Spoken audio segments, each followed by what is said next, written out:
మీరు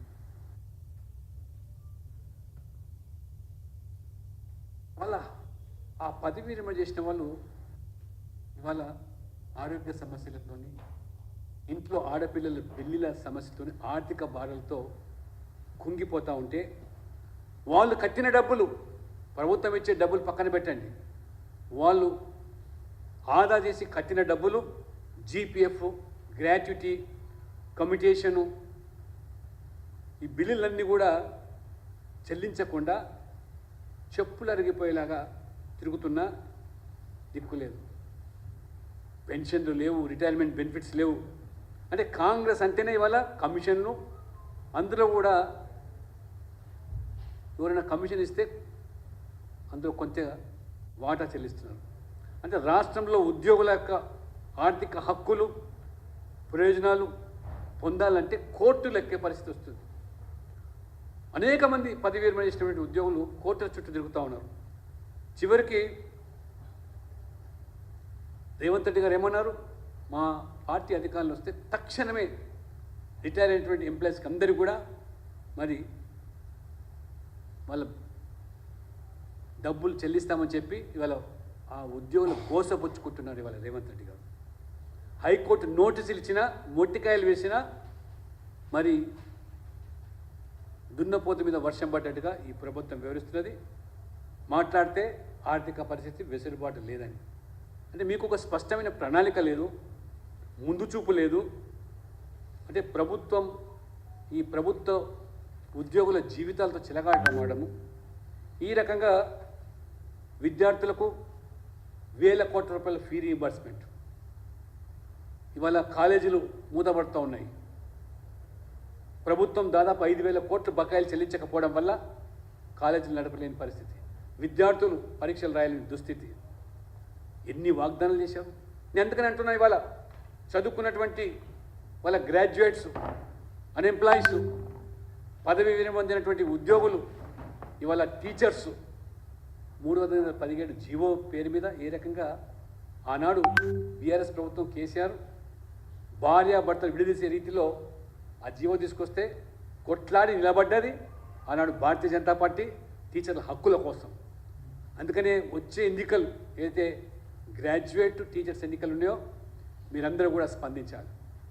కాంగ్రెస్ ప్రభుత్వానికి మరి ఈ బ్రేకులు వేయకపోతే, ఓడించి బుద్ధి చెప్పకపోతే ఇంకా ఈ 4 సంవత్సరాలు ఈ మోసాలతోని, గారడి మాటలతోని ప్రజలను ఏ రకంగా తిప్పలు పెట్టే పరిస్థితి వస్తుందో అప్రమత్తంగా ఉండాల్సిందని కోరుతూ, ఈ గ్రాడ్యుయేట్స్ ఎన్నికల్లో ఇవాళ ఎమ్మెల్సీ అభ్యర్థిగా అంజిరెడ్డి గారు, టీచర్స్ అభ్యర్థులుగా కుమ్రయ్య గారు, శ్రోతన్ రెడ్డి గారు ఖచ్చితంగా భారతీయ జనతా పార్టీ మాట ఇస్తే నిలబెట్టుకుంటుంది.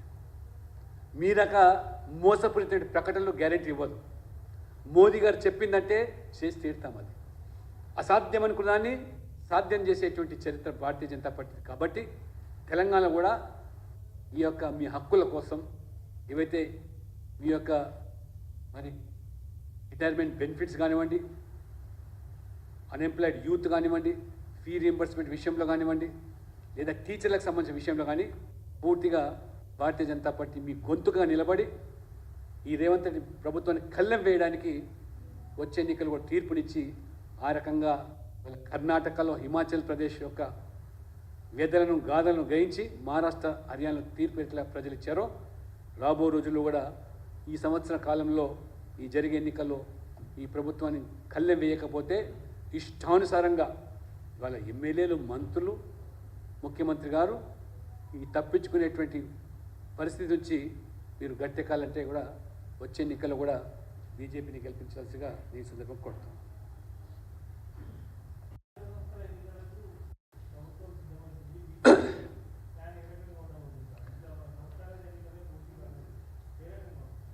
కేవలం కాగితాల్లో, పత్రికల్లో మాత్రం ప్రభుత్వం సిద్ధంగా ఉన్నట్టు వార్తలు చూస్తున్నాం.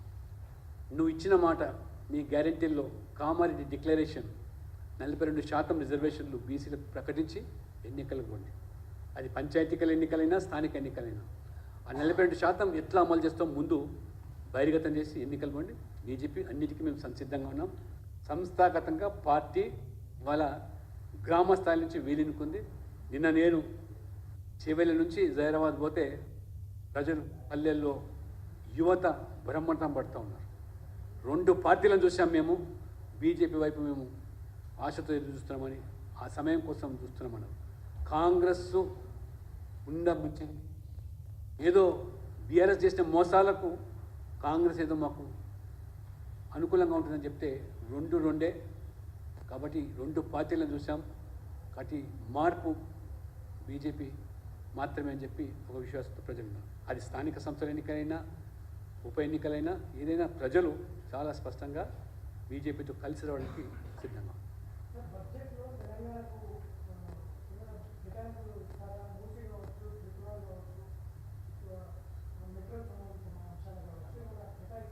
తినే ముందు రుచి అడుగుతారా? రేపు బడ్జెట్ ప్రవేశపెట్టినాక చూసినాక మాట్లాడు. బడ్జెట్ ముందు చెప్పి చేస్తారా? ఈ పార్టీకి తెలంగాణకు ఎంతైతే ఇచ్చామో నేను మళ్ళీ మీతో చెప్తున్నాను. 10 సంవత్సరాల్లో మీరు యూపీఏలో మన్మోహన్ సింగ్ ప్రభుత్వంలో మీరు ఈ రాష్ట్రంలో కేసీఆర్ గారు కాంగ్రెస్ కలిసి ఈ రాష్ట్రాన్ని పాలించినారు. ఉమ్మడి ఆంధ్రప్రదేశ్ను ఎన్నైతే నిధులు మీ 10 సంవత్సరాలు హామీ ఇచ్చినామో అంతకు రెట్టింపు ఈ 10 సంవత్సరాలు మోదీ ప్రభుత్వం తెలంగాణకు మాత్రమే ఇచ్చింది అనేది నేను స్పష్టం చేస్తాను.